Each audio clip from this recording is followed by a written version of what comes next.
Very welcome to this session. Let's get it on the road because there's a lot of information, so I need to speak faster than normal. We're going to talk about, well, you should know because you're here, but it's the word to learn today is Omotenashi. Have I pronounced it right? Probably not with my accent. But Lucia and Maribel are going to speak about it. So one is the MT Translation Manager at a very large company, and the other is the MT Quality Manager. Which company? Expedia, Language.io, right? You get the order right. Let me pass on to them. Lots of info. Get involved with your questions. We'll talk to you a little bit on that. Otherwise, over to you, Lucia Maribel. Well, welcome everyone, but I'm sorry, Dave, because now I'm going to ask the audience to ignore everything that you just said. What? Yes, because I am not Lucia, and she's not Maribel, I'm afraid. Let's imagine for a moment that I am an English customer support agent, and I am having a conversation in a chat with a Japanese traveler. So I am texting in a chat, and I am writing in English, and everything that I write in English gets machine translated into Japanese for our Japanese traveler. And everything that she writes in Japanese gets machine translated into English for me. So at the end of the conversation, I'm writing, and I want to say goodbye. So what do I write? I just write bye. What would be the face of our Japanese traveler? So why this reaction? Because bye is a very common and frequent term to say goodbye in English, right? If you want to find out, you need to stay with us.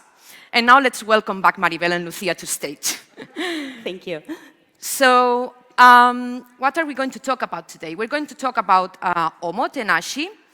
We're going to see what does that mean, and we're going to see how can we elevate customer support, multilingual customer support, using machine translation in chat, but very specifically for the Japanese market. Before we do that, Dave is going to launch a poll, and probably he already did that for us. So this is a poll that is going to be run for the whole of the session in Slido. Dave, feel free to share the code number. So if you go to slido.com in your mobile or your laptop, and you type the number that Dave's going to share with you, because we couldn't share on the screen. So this is just a question for you. We would like to find out if you know what Omotenashi is before we tell you. So if you think that Omotenashi is Koku's life philosophy, if it is about providing exceptional customer service with attentiveness and deep respect, maybe it is the nickname used for the Red Power Ranger, or maybe it is the Japanese way of travel. So let's see if you can find out before we tell you. So now, you want to share the number? Yeah, absolutely. Mike? Hello? Yeah, so sorry about this. It's a bit manual, but you know, slido.com and then 290. Go to slido.com, quick. And type in 2904869. We don't have it on the slide, do we? No. We don't have? We don't have the number on the slide. Okay, no, I can't. I trust you. Whatever you say. 2904869, and you'll see a question. What do you think Omotenashi is? And we'll find out at the end. So now, yeah, let's talk about today's use case. So as most of you know, Expedia is one of the world's largest online travel companies. We have technology at our backbone, and our mission is to power global travel for everyone, everywhere. So the multilingual center support use case, as you can imagine, is huge for us because we are giving support both for our travelers worldwide and our partners. And this is huge specifically for our travelers because in this case, we're talking about thousands of agents worldwide, and this is a very massive scope, which goes beyond our points of sale. The case of giving customer support for our partners is still big, but it has a smaller scope, but because it more or less matches our points of sale. So now, how can we cater for those huge customer support needs? We can't do that with email and phone only, as you can imagine. So, because we want to be scalable and we want to be flexible. So, at some point, we were looking for a solution combining machine translation into chat, and that's why we partnered up with Language.io. Okay, so at Language.io, we allow monolingual customer support agents to be able to chat, to email, and to provide self-service support in real time in over 150 languages. We are able to get organizations, very large organizations such as Expedia, up and running with accurate and secure machine translations within a very short turnaround. For Expedia, we have Language.io integrated in different platforms, in Salesforce Chat, in Salesforce Case, through our Chrome plugin, and also via API within Expedia's own chat application. And with our technology, we're not only supporting Expedia's end travelers, we are also supporting Expedia's partners, as Lucia was mentioning earlier on. And our technology is really very easy to use. For example, imagine a Japanese traveler chatting to an English customer support agent. The Japanese traveler will see the entire conversation in Japanese, while the customer support agent can see the entire conversation in English if they wish to do so, but they can also see the original source Japanese alongside the English translation. Now, let's look into this slide. Does anyone see anything wrong with any of these very common agent interactions? Things like, hello, Etsuko, how can I help you? Or perfect, check-in, thank you. Does anyone see there's anything wrong with what the agent is saying? Okay, so you'll have to wait until later on to find out. Exactly. So now, the combination of chat and machine translation looks great because it can be used at any time from any location, and it really does cover our 24/7 demand needs and our demand spikes in terms of volumes. But the customer support use case with machine translation has many challenges, and some of them are intrinsically related to how machine translation works. So let's find out three main aspects. So the first one has to do with language itself. It's a linguistic aspect. So the fact that chat chat translation contains a lot of typos. There's a lot of lack of punctuation. I think we can say it's the most informal type of written speech, right? So there's also lack of context and lots of abbreviations. As we know, machine translation usually struggles with that. Also, lots of idiomatic slang sentences, slang, or even incomplete sentences. Also, second aspect, second challenge is about how can we measure quality, because chat happens very, very fast. Actually, it happens in real time, so there's no time. We can't loop any human into the pipeline. That's simply impossible. Also, there is no reference translation with which we can compare and use the usual machine translation metrics. And also, in relation to that, it's a conversation, so there's at least two languages involved. And last but not least, because it's at the core of our speech, our session today, there's a lot of cultural and emotional aspects going on. Our travelers and partners, when they come to our support channels, they're asking for help. Usually they are in trouble or they have questions, so there's a bit of an emotional setting into the conversation, and we also know that machine translation struggles with that. And also, the fact that machine translation doesn't work the same for all of the languages or markets. Let's not forget about that, because some languages and cultures are much more culturally nuanced than others, as we will see. So you can see a few examples of what we were just discussing about linguistical aspects, many typos that one can find while typing in English, right? Okay, so last summer, we had a perfect storm moment, a moment of what we could call anti-Omotenashi, if you like. Yeah, true.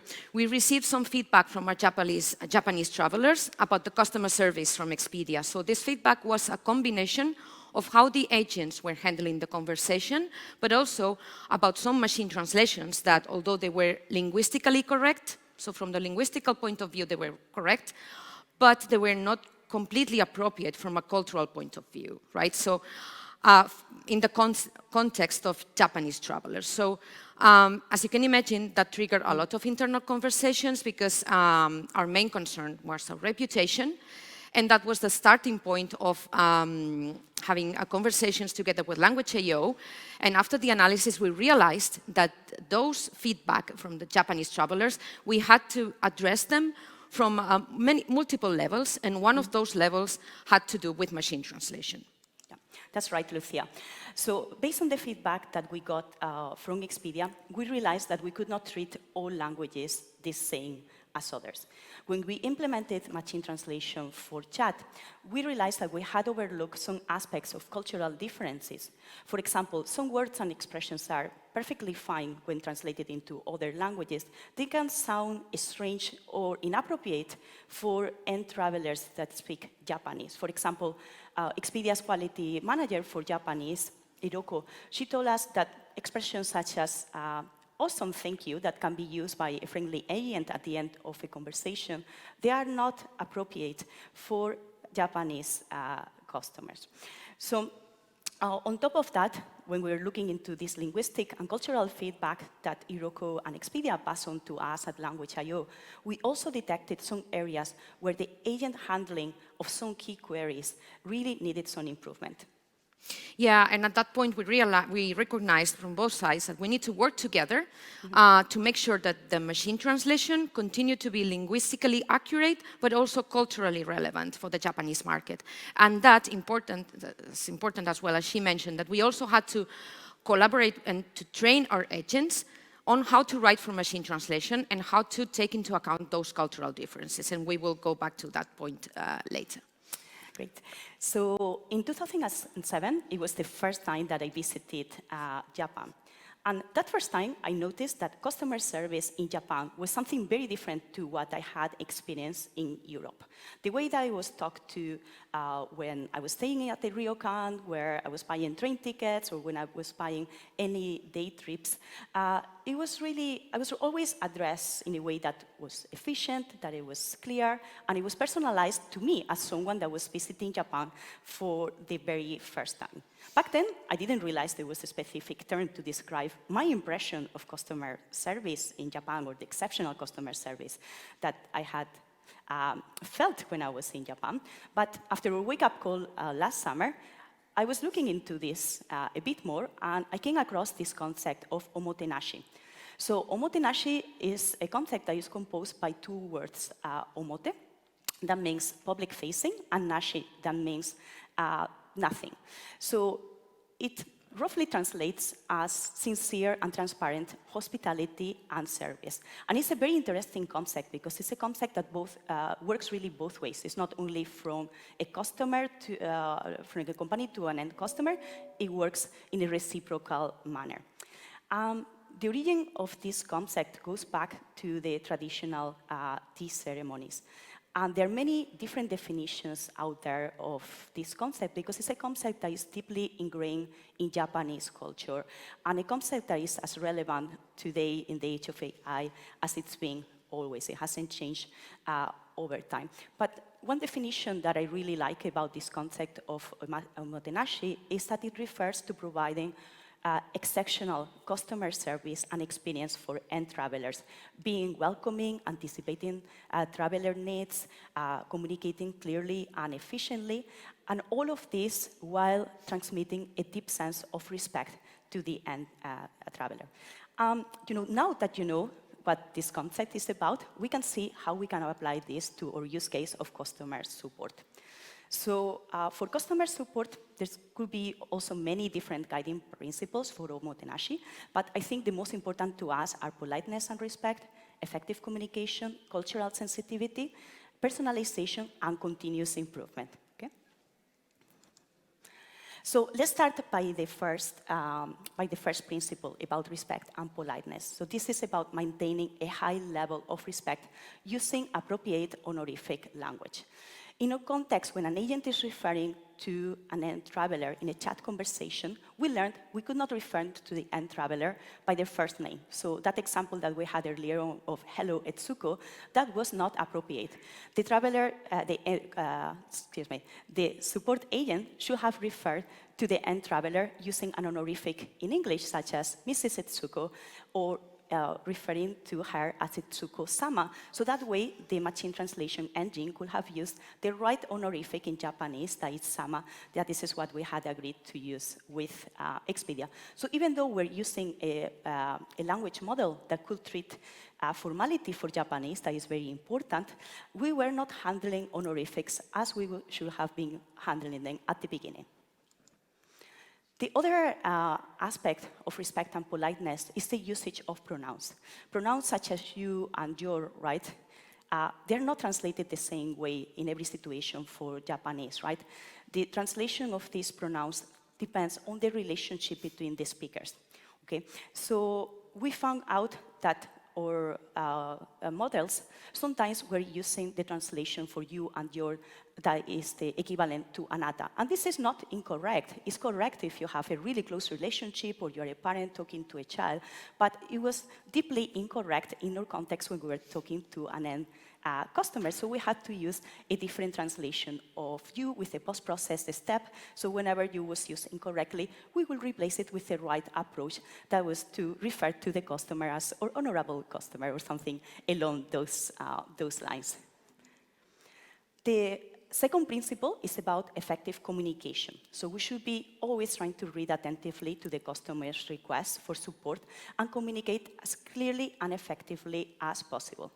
And remember, in our use case, agents are using chat. So they're writing very quickly. They're typing as quickly as possible. Many times, our agents are not English speakers. So it's easy to make typos, to forget about articles, prepositions, syntax issues, etc. So we develop a feature at Language.io that is able to fix those issues in the source, to optimize the source so that the translation can be a lot better and reflect better the intent of the agent. The third principle that we have is about cultural sensitivity.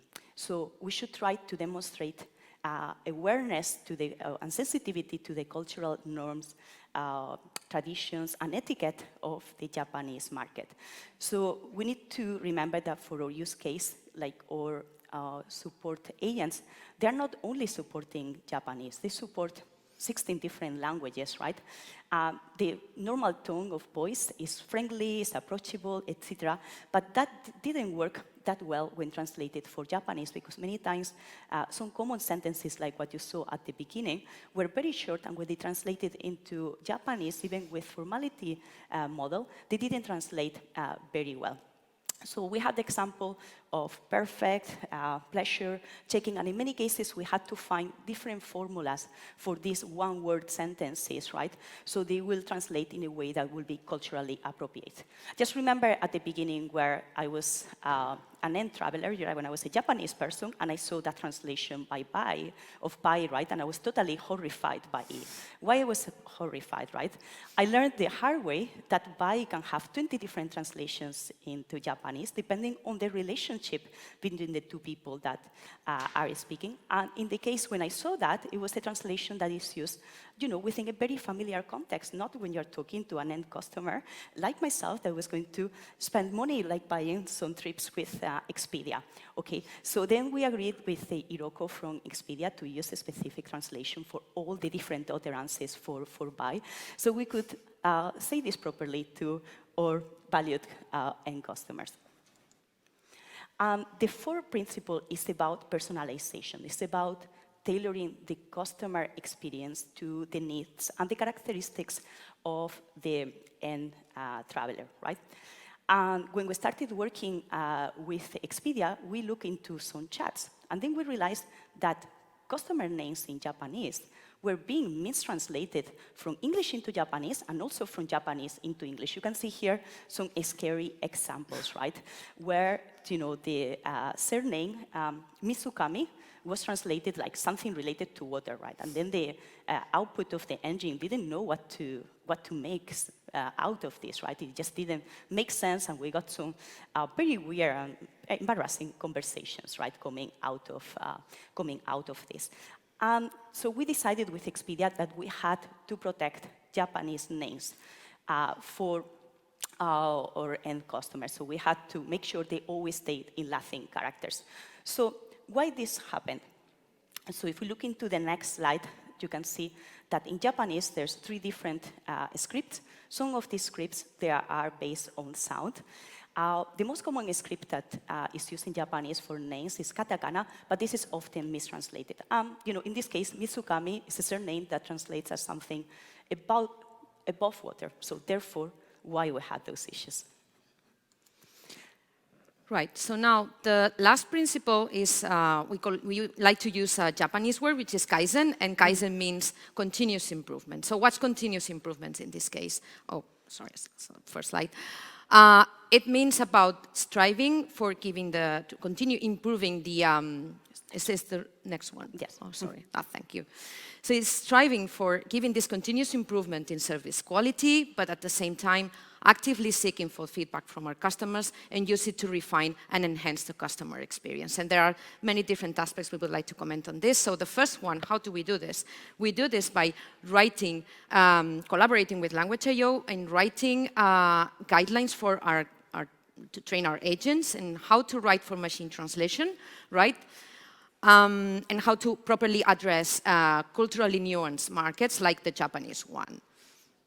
So the second one is to continue human annotating samples of real chats, and we do that with the help of our team of localization quality managers at Expedia.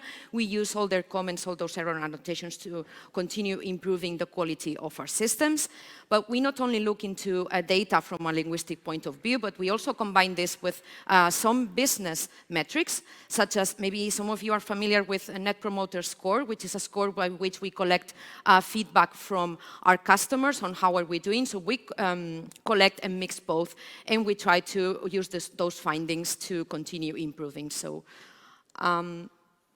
next for Maribel. Yeah, the other feature that we have to help us with the principle of Kaizen is quality failover. It's a safety net that we have because we don't have any human between the agent and the end traveler. So it helps us to detect situations where there could be a mistranslation, an omission, an addition, and it's based on translation quality estimation based on semantic similarity. So if the first translation is not within the required threshold, we move on to the second translation that will be within the threshold. Yeah, and the last features that we have, they are features related to active learning. So we have two different features. The first one is a retranslation feature. So for example, if an agent sees a translation that doesn't make sense in the context of the flow of the conversation, they can hit the retranslation button and they will have a second translation from another engine that probably will be better and help the flow of the conversation. So here you see the example, I'm sorry, this is the message, but you know, this was not the right translation. So if you click to the next slide, we'll see the translation that was correct in this case was the following message will appear, and that made sense to the agent. The other feature that we have is the flag feature, and this can be used by both agents and end customers, where they see some translations that don't feel right. They can just put a flag mark, and we'll use that for active learning, so we can see all this metadata and see if there's any tweaks that we might need to do to our models or to our language quality approach. So it helps us to do automated refinements. Okay, so if like Expedia and ourselves, you feel ready to embark into this journey of providing customer support in the Japanese market, we want to share with you what we've learned, right?